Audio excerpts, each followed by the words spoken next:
Thank you, Chairman DeFazio and Ranking Member Graves. I often hear politicians say that we must follow the science. Well, the CDC said that we need to wear masks, and we've worn masks.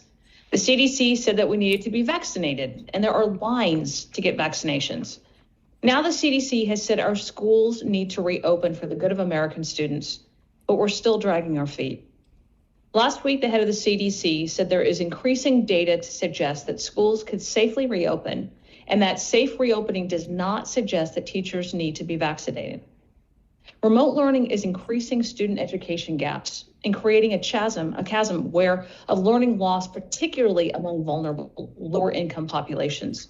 It's time to stop the suffering of these working families and an entire generation of our children simply because half of this Congress is choosing unions and politics over students who are begging to return to the classroom.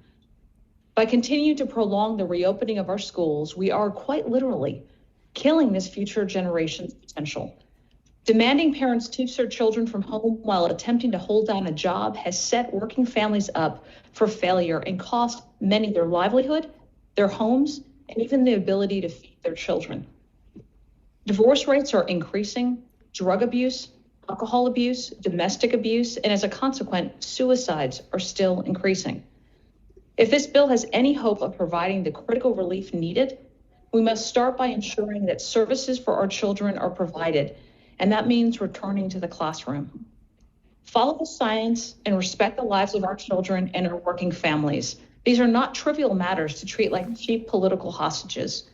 I urge all of my colleagues to support this critical amendment for millions upon millions of Americans and their children, and I yield back the balance of my time.